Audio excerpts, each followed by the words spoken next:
Meus amigos, sem descanso, Rogério Ceni já chegou à cidade de Salvador, colocando os jogadores que deixaram de viajar para a partida válida pela Copa do Nordeste contra a Juazeirense para trabalhar. Caio Alexandre, Eric Puga, entre outros jogadores, tiveram trabalho hoje no centro de treinamento Evaristo de Macedo, visando já as próximas partidas da temporada que se segue. Bahia que saiu dessa última partida com um empate contra a equipe da Juazeirense, e no vídeo de hoje a gente vai ver aí que teve torcida de outros clubes até zoando com a gente porque a gente não conseguiu vencer essa partida, né? Será que essa questão do campo, do gramado da Juazeirense ser ruim, serve de muleta para Rogério Ceni não ter conseguido aí conquistar um triunfo nessa partida, que poderia ter deixado o Bahia aí na liderança isolada da competição, que é a Copa do Nordeste? No vídeo de hoje a gente vai falar também sobre outro jogador que está aí sendo sondado por um clube estrangeiro. A gente já perdeu aí o Biel, a gente já vendeu aí também o Tassiano. E será que a gente vai perder o Luciano Juba, rapaziada? A gente vai falar sobre isso e muito mais no vídeo de hoje, mas não sem antes fazer aquele bom e velho pedido de sempre. Chegou até que já sabe, senta o dedo maroto no like, se inscreve aqui no nosso canal para a gente bater essa meta de 36 mil inscritos aqui na plataforma e ajudar a difundir o nome e a marca do nosso Esquadrão de Aço para mais torcedores. Sem mais delongas, meus amigos, bora para o que interessa. Bora que bora então para o vídeo de hoje. Rapaziada, vamos começar aqui falando então sobre essa situação do nosso Esquadrão de Aço, que já se encontra aí em solo baiano, né? Quem traz pra gente é o próprio Bahia nas suas redes sociais. Sem descanso, delegação chegou de Juazeiro às 8 da manhã, após viagem de ônibus, e nosso treinador seguiu no CT para comandar o trabalho de hoje com quem ficou em Salvador. Então quer dizer que o pessoal voltou de Juazeiro no que a gente chama de voo rasteiro, de busão, né? A gente quem acompanha aqui o canal sabe que nós estivemos presentes lá na recepção do nosso Esquadrão de Aço, no hotel que eles chegaram lá na cidade de Petrolina, cidade vizinha a Juazeiro. Porém, eles foram de avião, né? Chegaram no aeroporto, pegaram um ônibus ali da região e se transladaram até o hotel, né? Tudo isso para facilitar a questão logística e de reduzir o cansaço dos atletas. Porém, aí na volta, eu acho que eles quiseram dar essa economizada aí. E segundo a informação do Esquadrão de Aço, chegaram 8 da manhã. Então, normalmente de avião são 45 minutos da cidade de Salvador até a cidade de Petrolina, que é a vizinha Juazeiro. Porém, de ônibus, meus amigos, pode colocar na conta aí entre 10 e 12 horas, né, de voo rasteiro. Então, os jogadores estavam cansados da partida, então essa é uma viagem também desgastante, muito cansativa. Então hoje acredito que esses jogadores não devem participar nem de um regenerativo, devem ficar em casa descansando. Porém, os jogadores que foram poupados da partida contra a Juazeirense trabalharam hoje no centro de treinamento, e a gente vai reagir aqui juntos a esse vídeo que o Esquadrão de Aço postou nas suas redes sociais, está na tela. Só tirar aqui o áudio, né, galera? Porque às vezes esses áudios que o Bahia posta geram uma série de problemas aqui no YouTube. Tá aí a preparação do gramado, jogadores aí fazendo trabalho de academia, né? Olha aí o Cauã Davi, o Caio Alexandre, Everton Ribeiro, né? Fazendo trabalho de fortalecimento na academia. A gente viu o Arias ali também. Marcão, figura, consegui conhecer o Marcão aí pessoalmente, né? Quando fiz essa recepção do Esquadrão de Aço, um cara muito bacana, muito educado, né? Tratou ali a torcida do Bahia que estava esperando pela delegação na frente do hotel muito bem, né? Com muito respeito, e soube fazer bem aí o seu trabalho. Bom, rapaziada, fato é que a gente saiu aí dessa partida contra a Juazeirense no empate de 0 a 0. Entre mortos e feridos, eu acho que a gente até saiu bem, porque se a gente levar em consideração que terminamos a segunda rodada da Copa do Nordeste em primeiro do grupo e nenhum jogador saiu lesionado, né? Por conta dessas questões do gramado ruim, que a gente já sabe que é recorrente. Inclusive, tive até uma entrevista com o Everaldo falando sobre isso, né? Perguntei ao Everaldo: e aí, Everaldo, qual a expectativa para o jogo? E aí ele me responde que a expectativa era ganhar o jogo, mesmo sabendo do gramado ruim. E aí tinha um colega do lado que interpelou o Everaldo falando o seguinte: Brincando, falou: o gramado é uma máquina, Everaldo. E Everaldo respondeu: só se for uma máquina de machucar.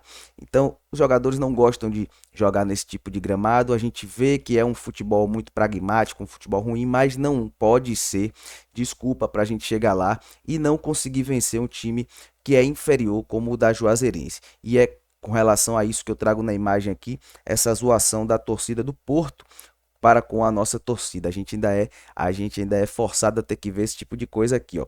Ah, não tem como jogar no estádio da Juazeirense, diz aqui o Central do Porto. Bahia, vem aqui e eu lhe ensinarei, e postam aqui, ó, o placar do jogo do Porto jogando lá no estádio da Juazeirense e eles vencendo por 2-0. E não preciso ir muito longe, a gente viu que o último jogo do nosso rival, por exemplo, eles aplicaram aí uma goleada cachapante de 4-1 na equipe da Juazeirense. Então, Rogério Ceni, esse tipo de situação não pode servir de muleta para você não sair com um resultado positivo. Hoje o Bahia tem um investimento mais de 100 vezes maior do que o investimento que tem a Juazeirense. Então você não pode sair e não conseguir um resultado positivo e achar isso normal. Falei aqui que foi que entre as piores situações que poderia acontecer, até acabou saindo positivo, porque a gente continuou líder e ninguém se machucou, mas obviamente que o Bahia tem sim que fazer uma autoanálise sobre esse empate e ver o que é que está errado e o que é que pode melhorar, porque daqui para frente a gente vai ter um jogo de Libertadores muito importante e lá a gente também vai encontrar adversidades, como a questão da altitude, por exemplo, e a gente não pode usar isso como muleta. O que é que a gente pode fazer para se preparar e chegar nesse jogo que talvez seja o jogo mais importante da temporada do Bahia e conseguir sair com um resultado positivo. Beleza, rapaziada? E aqui tá imagens lá do Adalto, né? Eu tive presente lá na torcida do Bahia nessa partida aí, em loco, né? É, aqui dessa posição que eu assisti o jogo não foi a melhor de todas, né? Estava atrás do gol do Bahia.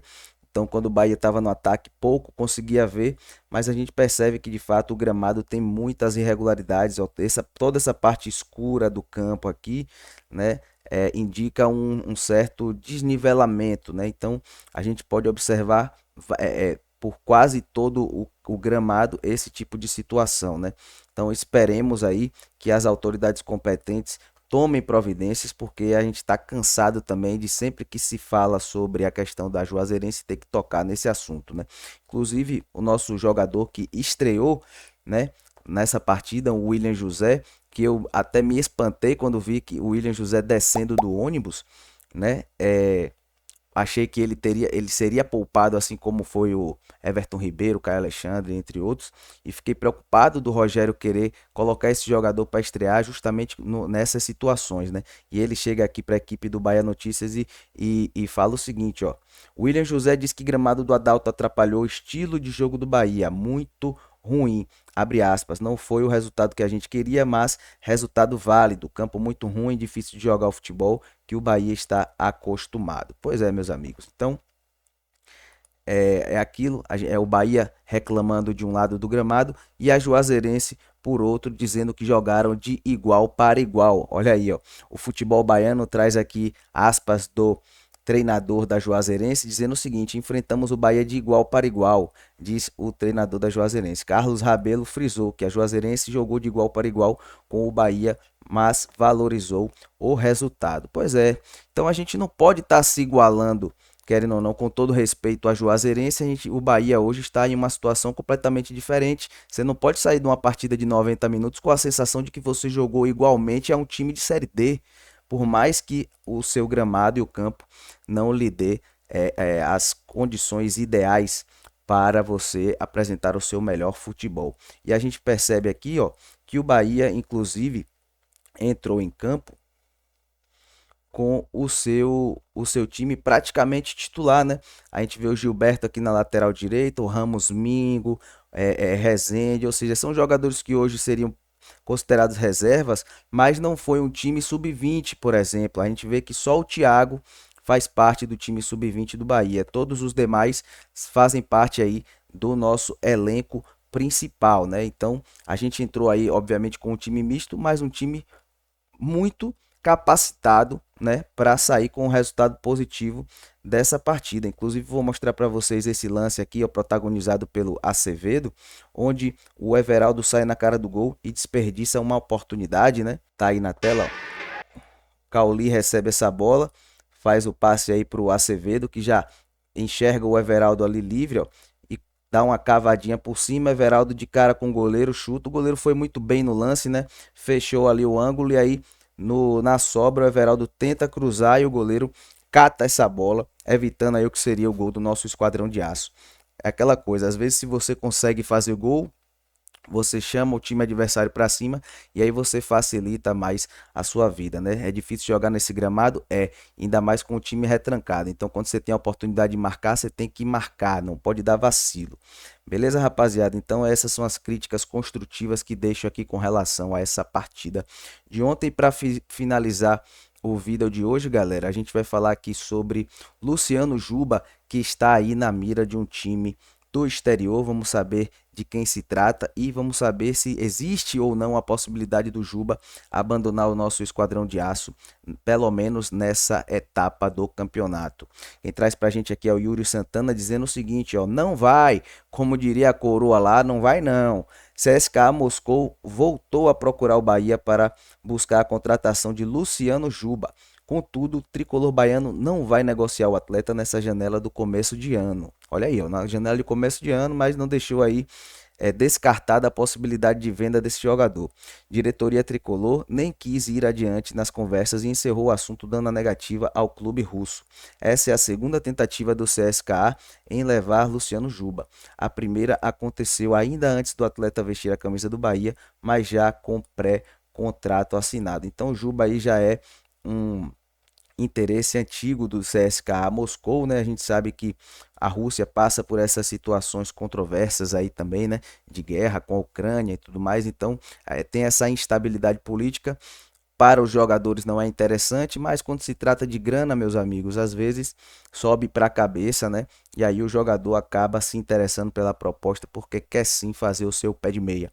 Mas fato é que hoje a gente vive essa realidade que a gente pode escolher, a gente opta pelo momento em que a gente quer ou não a saída de algum jogador. Então a gente já vendeu aí o Biel pela bagatela de 48 milhões, vendemos o Tassiano aí por 32, conseguimos fazer um caixa, né?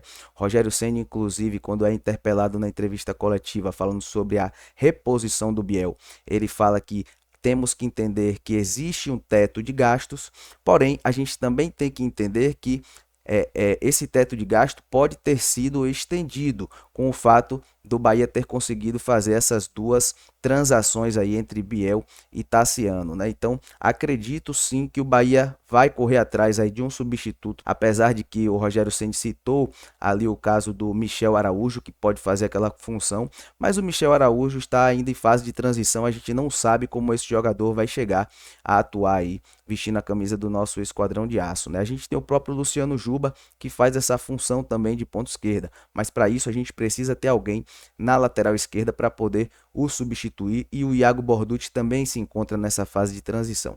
Então aí, no meu ponto de vista, o Bahia precisa entrar em campo aí no mercado para buscar um jogador para substituir aí o Biel, para a gente ter ali a posição que é uma das mais importantes desse time, que é a da ponta esquerda, bem servidas com o Eric Pulga e essa nova contratação, né? Mas vamos esperar cenas dos próximos capítulos. Ativem o sino de notificação aqui do canal para não perder nenhuma novidade, rapaziada. Eu me despeço de vocês por aqui.